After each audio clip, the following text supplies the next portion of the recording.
Good evening and welcome to this edition of the Evening News for today, Friday, April 9th, 2021. I'm Delwar Dash. Thank you for tuning in. In the headlines, Guyana pledges full support to St. Vincent as La SOUFRIERE volcano starts erupting.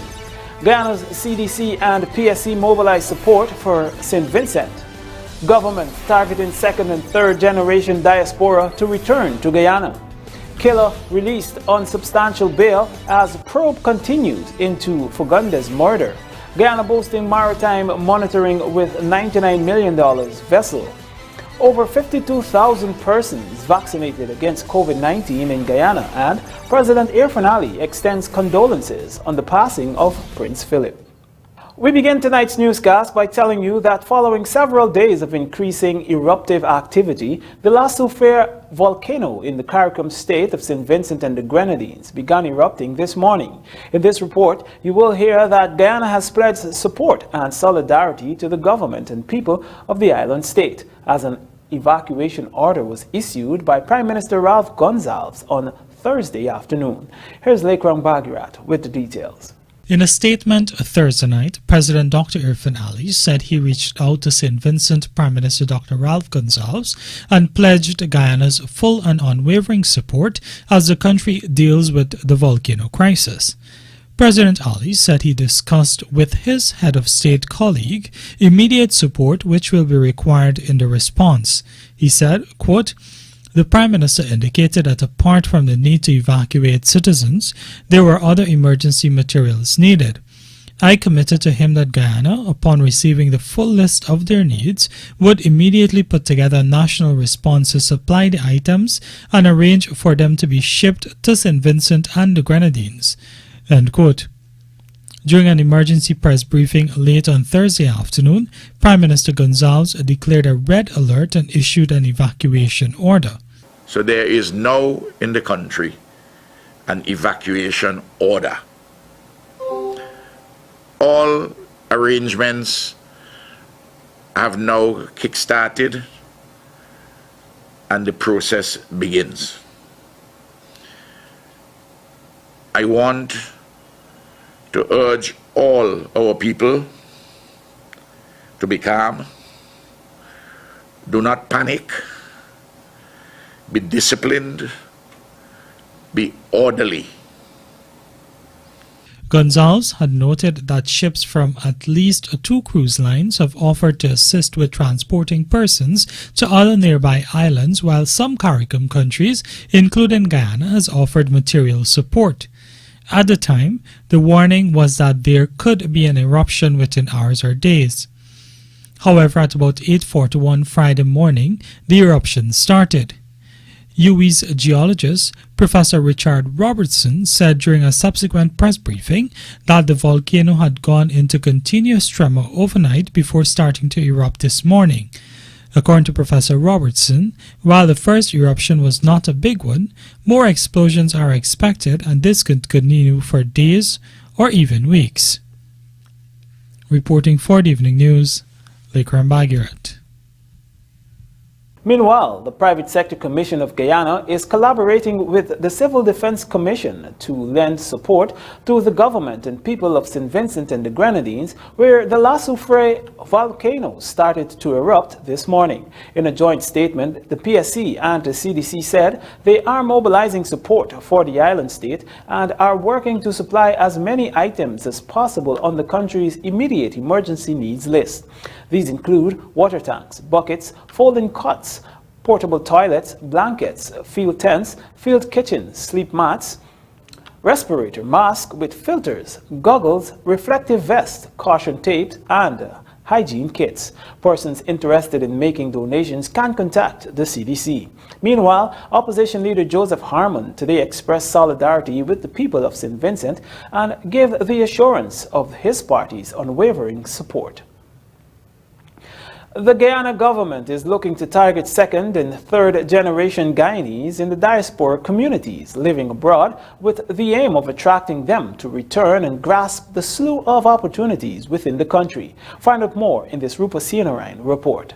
Foreign Secretary at the Ministry of Foreign Affairs and International Cooperation Robert Prasad has disclosed that government is partnering with the International Organization for Migration to target this younger population to fill the demands in several sectors.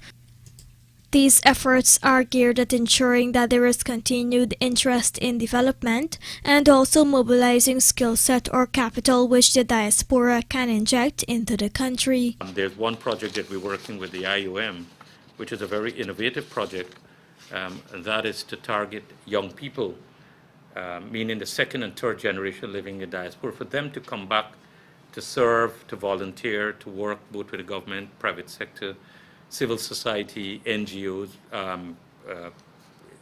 groups that are in need of special care, attention and support. And so the IM is working with us in rolling out that project, which is another $38 million. Consequently, the Foreign Secretary assured that these avenues for the diaspora community will not subtract from opportunities for citizens locally or prove as a disadvantage.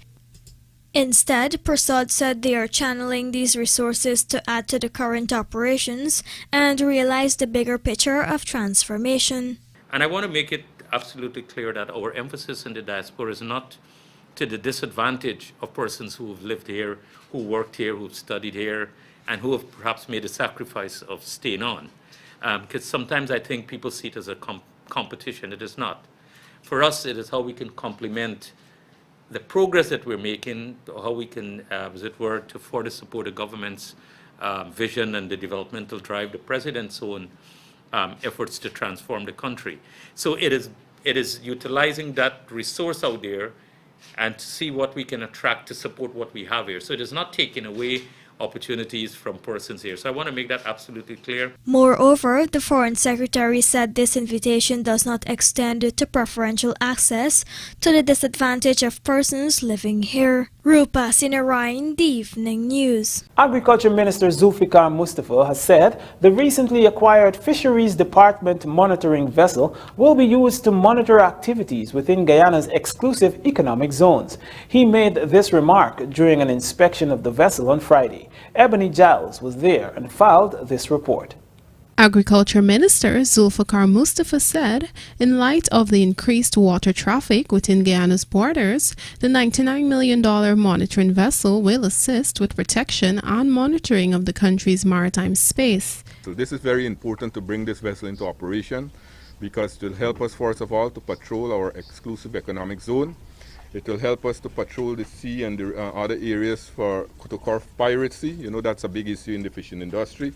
And at the same time to patrol to look at various vessels in the country and boats and other that the fishermen folks and fishermen are equipped with the regular equipments, and they are practicing safe regulation and ensure that we abide with all the rules and regulation governing the fishing industry. Moreover, the minister said all efforts are being made to ensure the vessel is equipped and ready for operation. Hopefully we can have the kind of people also, the staff, to recruit the staff. That's the main stumbling block right now, to get the kind of competent staff to man this vessel. You understand? I'm hoping that we can work along with the Coast Guard and other agencies so that they can help us to point us into the right direction to get those kind of skilled persons to man this vessel. Zulfikar added that the vessel should be in operation within the next 2 months and will be working along with the existing Coast Guard vessels.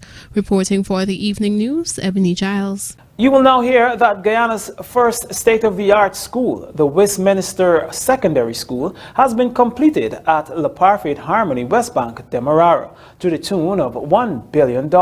And according to Education Minister Priya Manikchand, the school will be ready for the new school term. Here's Fiona Morrison with details. On Thursday, Education Minister Priya Manikchand toured the facility, during which she said she was pleased with the works being done by the contractor. You can see it is a beautiful school. It is probably going to be one of our most resourced schools given the labs and so on that we've seen, and we want to make sure the children of Region 3 can benefit from it. This school, once we open it, is going to allow us to close all the primary tops in Region 3. Primary tops is where you go to a primary school, there's no secondary school to go to, So you continue on in the same primary school doing secondary work. That, of course, is undesirable. It's not likely to give the kind of results that we're looking for. It's not likely to give students the opportunities they need to survive best in this world. And so that's why we conceived of these schools in the first place. The Westminster Secondary School will be a Grade A, List B school, Minister Manik Chan noted. This school is going to be able to house 1,000 children. So it's going to be a Grade A school. Grade speaks to quantity, 1,000. And it's going to be a List B school. List speaks to the quality. We intend to move that up to a Grade A over the next few years. We want to offer CAPE subjects here. It's going to be fully staffed with competent, trained graduate teachers and ancillary staff. And it's going to be a school that we will use as a model to show once there are resources and trained teachers, children from anywhere can do well. According to the Education Minister, there are a few minor works that need to be completed before the school is handed over. Moreover, furniture and equipment have already been bought for the school. They have some very minor works that they tell us need to be done, removing paintings from the classrooms and so on, and they think by next week we would be able to have these schools. Just so that you know, furniture and equipment for these schools have already been bought. We bought it already, so it's just about moving it in now and getting ourselves ready.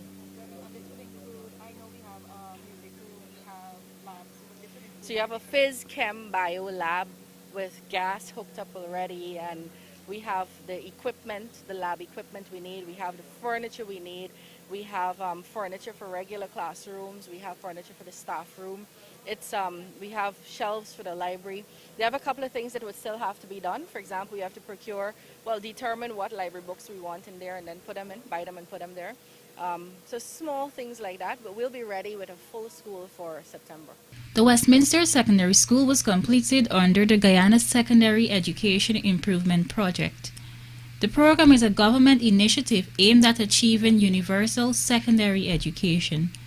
The school will be handed over to the Education Ministry next week. Fiona Merson, The Evening News. President Dr. ERUPTING has written Her Majesty Queen Elizabeth to express his condolences on the passing of her husband, His Royal Highness Prince Philip, Duke of Edinburgh. Prince Philip died at the age of 99 at Windsor Castle this morning. President Ali said Prince Philip served with great honor as the patriarch of the royal family and the extraordinary public servant he was, providing stalwart support through decades of unprecedented change. He added that Prince Philip's early outspoken advocacy for the conservation and protection of the environment has inspired many, and the absence of his voice on these critical issues will be deeply felt. Meanwhile, opposition leader Joseph Harmon, in a statement today, conveyed his sympathies to Her Majesty on behalf of the APNU-AFC coalition. He said Prince Philip dedicated his life to his country, from a distinguished career in the Royal Navy during the Second World War to his decades of service as the Duke of Edinburgh. Coming up on the other side of the break, over 52,000 persons vaccinated against COVID-19 in Guyana, and KILLA released on substantial bail as probe continues into the FAGUNDES murder. Please stay tuned.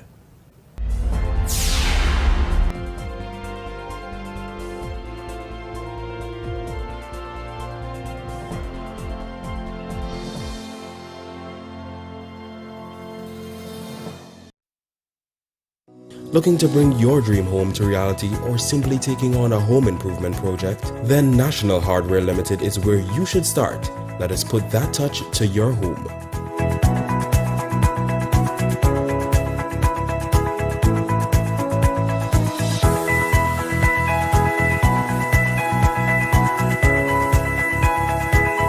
Choose from over 1,000 Berger Paint original hues for any surface.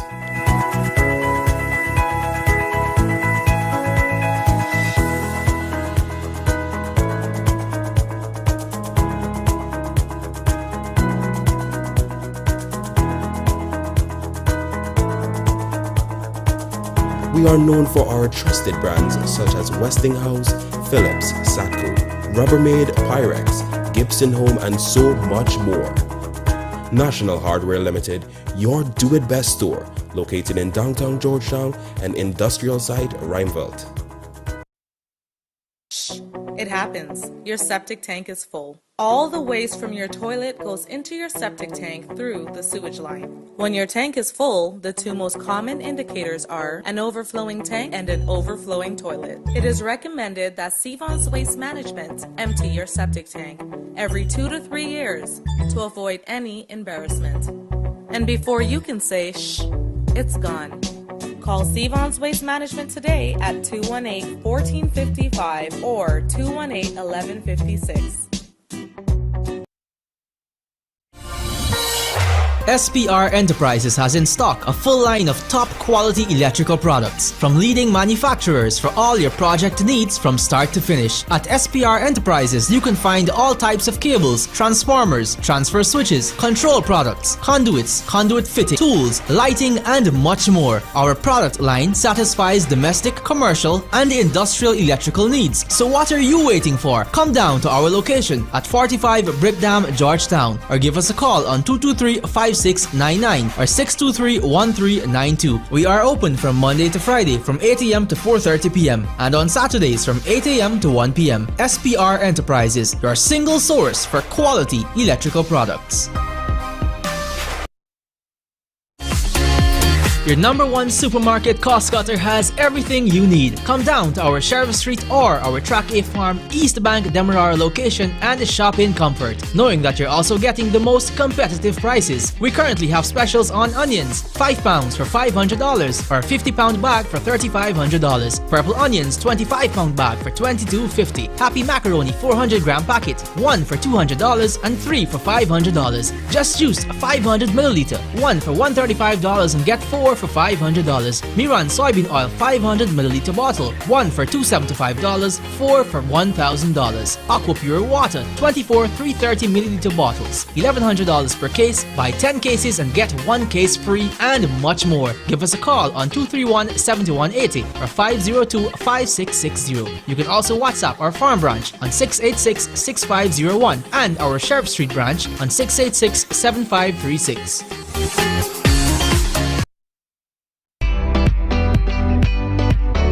John Lewis Styles introduces its VIP Rewards Card. Apply today and get special discounts on clothing, shoes, and accessories. Shop and save on your favorite brands by just showing your card. No points to accumulate or bills to keep. It's that simple. Apply today for your John Lewis Styles VIP Rewards Card. See store for more details. John Lewis Styles, simply different.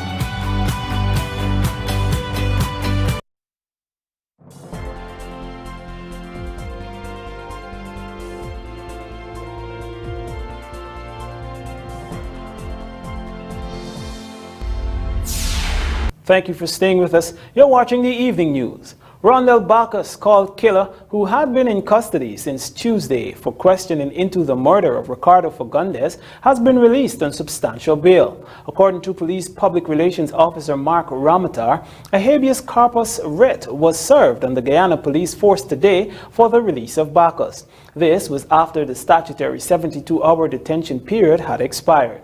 Consequently, Bacchus, a convicted killer, has been placed on substantial bail and will be required to report to the police on specific days as the probe continues. Bacchus is reportedly on $100,000 bail.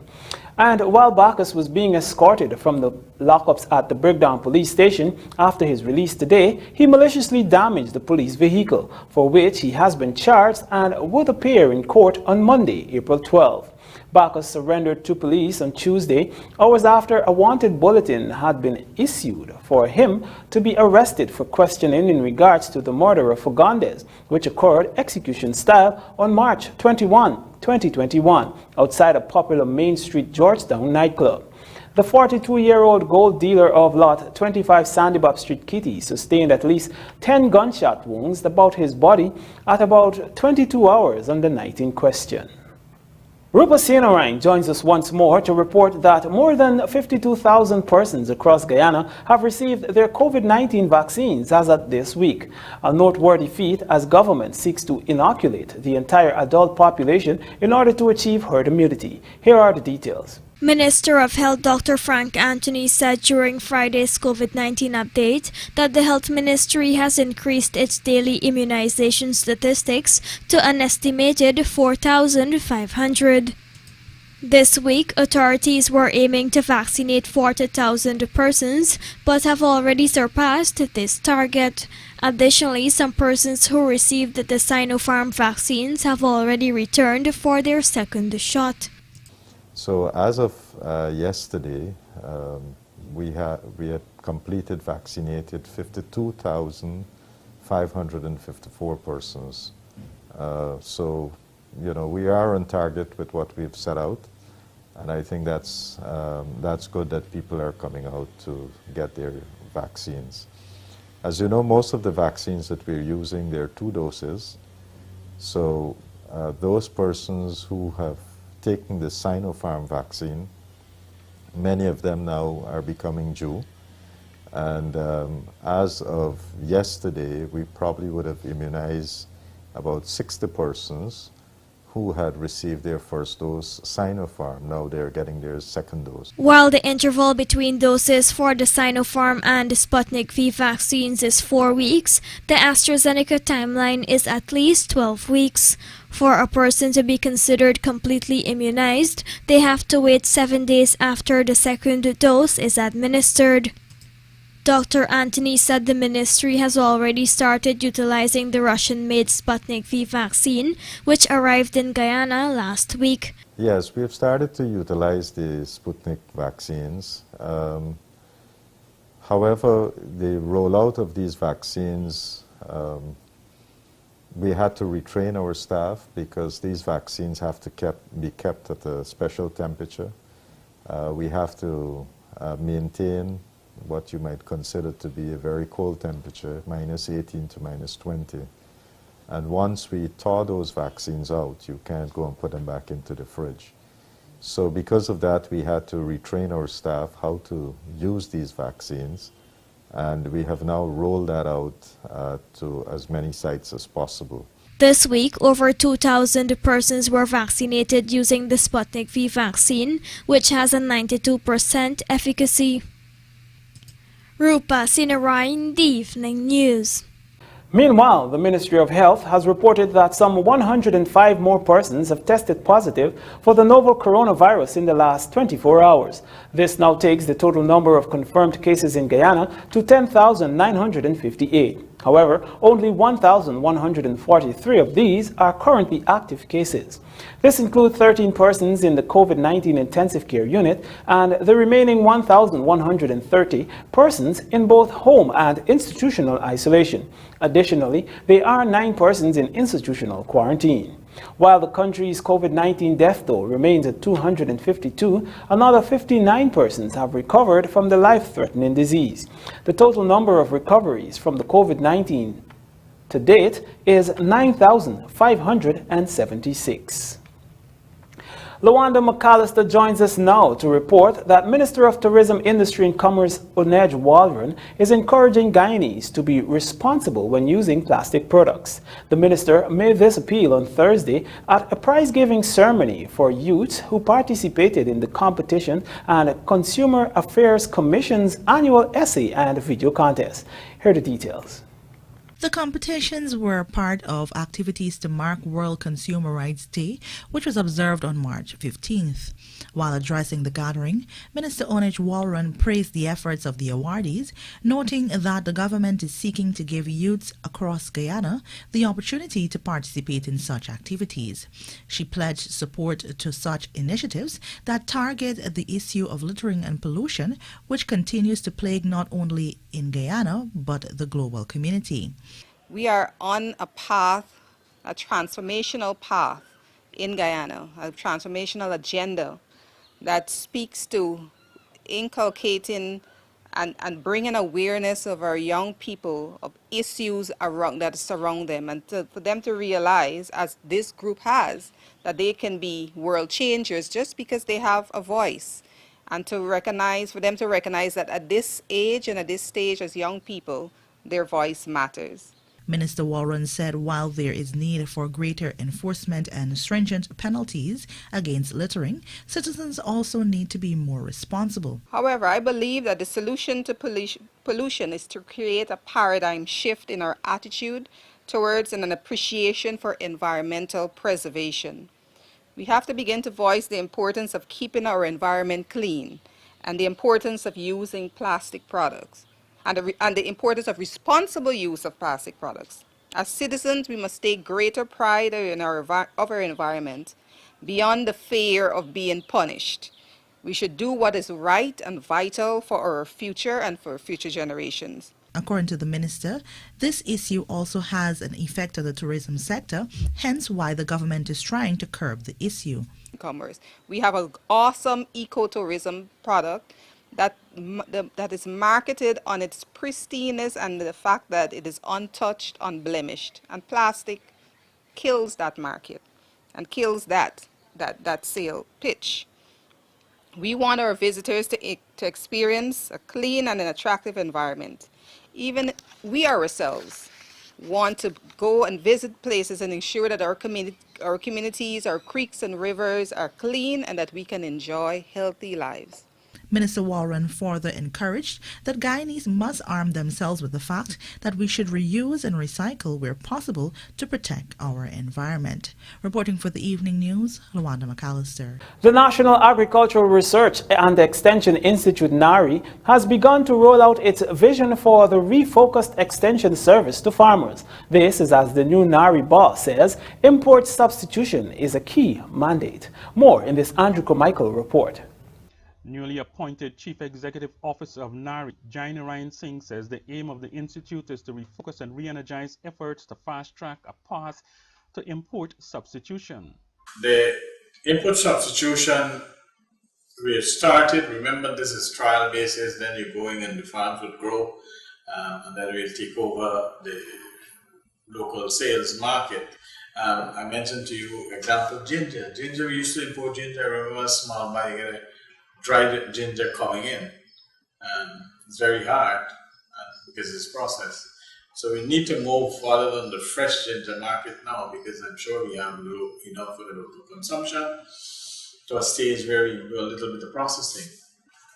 NARI, this year in the budget we are buying some pieces of equipment to do some processing in region 1 of the ginger and the turmeric before it's being sold, Simple processing, washing, cleaning, drying, and then sell. Over the past week, NARI has been hosting a number of workshops for farmers across the country. Workshops that expose cash crop farmers to training in basic agronomic practices in managing various crops. These are expected to intensify in the coming weeks and months. Agriculture Minister Zulfikar Mustafa has welcomed the start of these training programs, describing the initiative as critical for the advancement of cash and other crop farming in Guyana. Because over the years, farmers have been planting in a routine manner, so to speak, and I have been lamenting this all over the country that we have been doing subsistence farming from the farm to the market. So we have to change those way of doing things. We have to change how we have been doing it. If we do it in the same old way, we'll get the same old result. As a result of that, we have to educate our farmers. We have to prepare them for the future, what we want to do. That is why in this year's budget, we have had a number of agro-processing facility that is earmarked to build around the country. Simultaneous to the training workshop for farmers, NARI is also seeking to improve the connectivity between its head office and various satellite stations in every region in the country. One of the very first thing I would have found out is that for me to get data from those places, sometimes you may have to visit on a telephone call. I'm trying to, and at NARI we would have already purchased. It's already tender for 100 tablets, where I'm trying to get from the National Data Management Unit internet connectivity to all of these locations. So we can, from one location, see where what is happening because of the internet and technology. Farmers will soon have a 24-hour hotline to call in the event of an emergency. NARI is also working to heighten its social media profile, allowing farmers another avenue to communicate with the entity as well as each other. For the Evening News, Andrew Carmichael.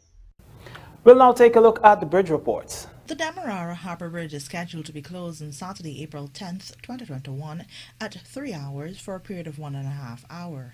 Meanwhile, the Berbice River Bridge is scheduled to be closed on Saturday, April 10th, 2021 at 15 hours 45 for a period of 1.5 hours. And now for the local stock exchange market compliments of Gaski.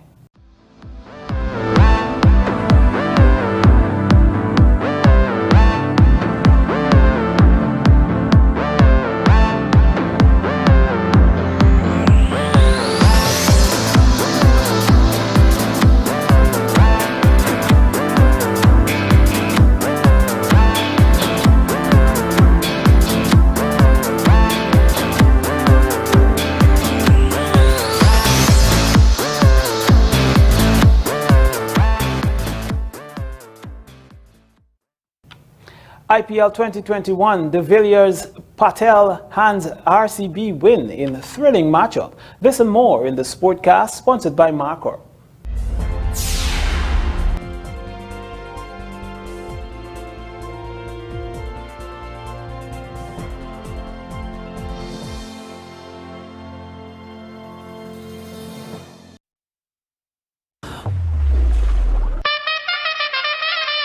Place your bets this IPL season. A $200 bet gives you a chance to win up to $15 million. Visit your closest agent or play online at superbet.gy. Terms and conditions apply. Must be 18 years and older to play.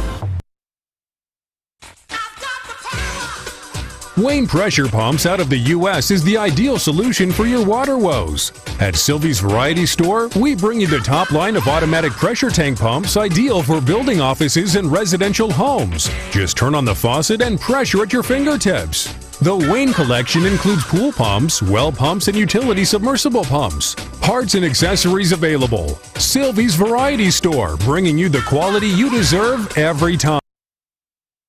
Get the right seal right now from Industrial Supply of Guyana, Inc., your immediate SKF sealing solutions. The SKF Seal Jet Machine is capable of building seals from 5mm to 600mm in diameter in under 5 minutes. With technical support readily available, you can get a customized seal to suit virtually any industrial application, like buffer, rod, wiper, and piston seals. SKF Seal Jet Machine, now at Industrial Supply of Guyana, Inc. Massey is by your side as we continue the fight against the COVID-19 pandemic. In collaboration with One Cart, you can now get your groceries delivered, or you can pick up curbside. Call, email, or WhatsApp your order to us. This service is available at both Providence and Turkine locations. Delivery and pickup between 8 a.m. to 4 p.m. The fee is based on location. Orders must be paid in cash and placed 24 hours in advance. Special conditions apply. Remember to always protect yourself and those around you by wearing your masks. Also, don't forget to wash your hands and maintain a distance of 6 feet at all times around persons. Massey Stores, our family serving your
Welcome back. You're watching the Evening News. We'll now shift our attention to some sport news. Due to the rapid rise of COVID-19 cases in Guyana,